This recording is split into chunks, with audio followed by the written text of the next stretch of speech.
Welcome back to NBA Cinema, guys. So we gotta talk about the New York Knicks and probable comeback. And many people are going in on James Harden's defense. And we're going to get into those conversations. Shout out to Jalen Brunson, who was just magnificent on tonight. Hat's gotta do a little bit more. OG figuring it out. Josh Hart didn't have his best game. But Mikael Bridges, Landry Shamet, those guys were instrumental in helping Brunson, assisting Brunson. Big shout out to Big Shot in the comeback. Larry Shamet with phenomenal defense on Donovan Mitchell down the stretch. And James Harden's defense been a liability. Man. And Brunson hasn't necessarily been a liability since they've brought him off the ball a little bit more. I've been seeing more effort from Brunson now that he's not handling the ball 247 man. And the Cleveland Cavaliers going to look back at this as a missed opportunity. As this series progresses, because the Knicks won't come out this flat, and it could get ugly in Game 2. Just depending on how OG and some of those other guys feel. You might get a more well-balanced attack from some of their key guys in the next game. But shout out to Mike Brown as well for inserting Landry Sham. This is something we wouldn't have seen Tibbs do under these circumstances, and these guys wouldn't have already had these minutes to have the confidence. Some nights it might be Deuce. Some nights it might be Landry. Some nights it might be Clarkson, but we never used to find out under the deep in his bench. It was either Deuce is having a big night, or, they just kind of mail it in if the starters can't get it going. But we're going to get into these comments where Mike Brown basically say, yeah, we were attacking Harden and Shannon Sharpe and Aiko is going to go off on Harden. Let's check it out. They were trying to do the same thing with Jalen, and so we said, okay, we feel like we can play that game. We try not to play that game much, but we feel like we have a guy that we can play that game with, and Jalen. And so, just like we have to try to figure out different ways to guard Harden and Mitchell, they got to figure out different ways to guard Jalen. But there's no secret we were attacking Harden. But at Harden. Come on, man. You really theoretically you could go at either one of them because neither one of them are outstanding defenders. Yeah. But James Harden has been atrocious. James Harden is no better than Luka. And I hate to, bring that up, but we know they're outstanding guys on the offensive end. Yes. But the thing is, you can't let them relax on the defensive end. You got to go at them, and that's what the Knicks did. And didn't matter. What did Brunson do? Nope. And then when they got him, and you see them, they go 1-4 flat.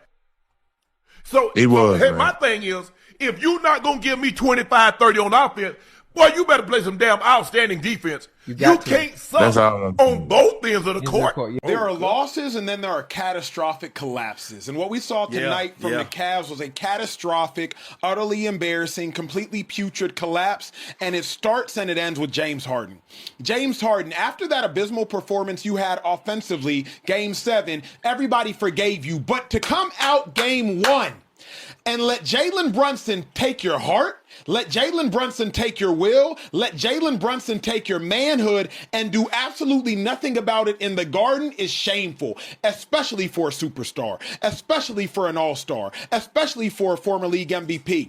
James Harden, free throws are expensive for you. Why do I say that? Because you're shooting 63% from the free throw line over the last 2 games. James Harden, if I am not mistaken, you are 1 for 14 from the 3-point line over the last 2 games. James Harden, if I am not mistaken, you are 7 of 26 on field goals over the last 2 games, and you call yourself an all-star? Make that make sense. Make that make sense, James Harden. Utterly embarrassing, pathetic, and an anemic offensive performance. But it would be one thing if you had an anemic offensive performance, but you were strapping on defense. Harden, you were a leaky faucet, G.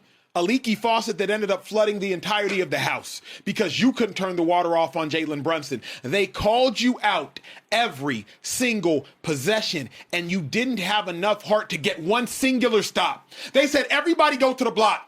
Cat went to the block. Bridges went to the block. OG, he hit outside the 3-point line. Hart hit outside the 3-point line, and they isolated James Harden for roughly 10 straight possessions, and Jalen Brunson had 11 straight points closing out the 4th quarter of that game. James Harden should be ashamed of himself. So, 1, that performance by Jalen Brunson is only going to elevate his status as a Knicks legend.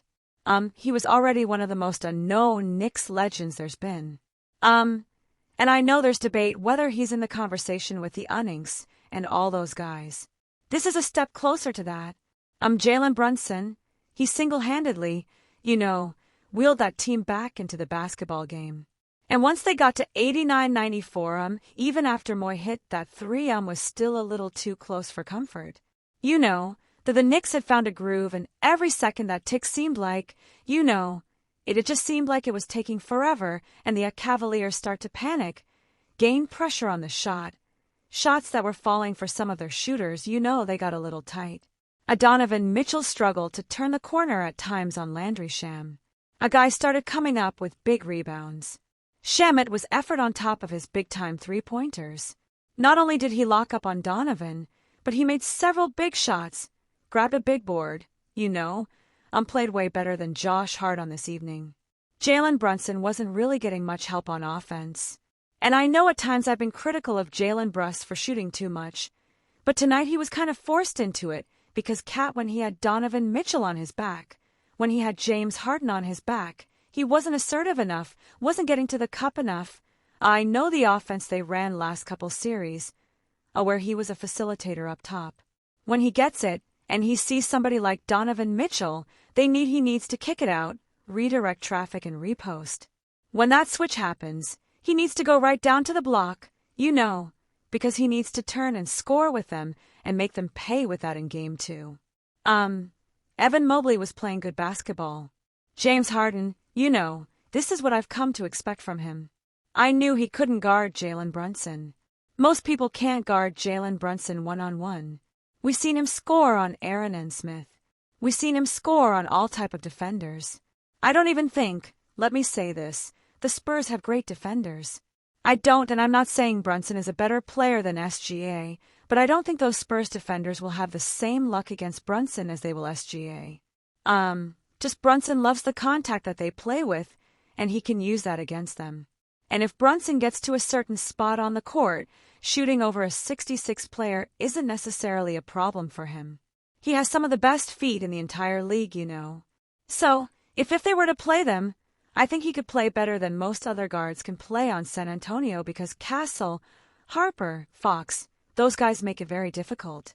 But I think Brunson, he brings a unique skill set, and we saw him will his team just all the way back. Shot after shot, big shot after big shot. I said they started to run too late, and the barrage just kept coming. He didn't miss. Then, he got a little help from Shamet Mule Bridges when he hit that 1-3 to make it 93-97. I said, oh man, they're going to win this game. Just looking at it, James Harden defensively, I don't remember him being a good defender since he was in OKC when he came off the bench. That was the last time I remember James Harden playing some pretty good defense. I believe it was a series they played against Kobe Bryant and the Lakers.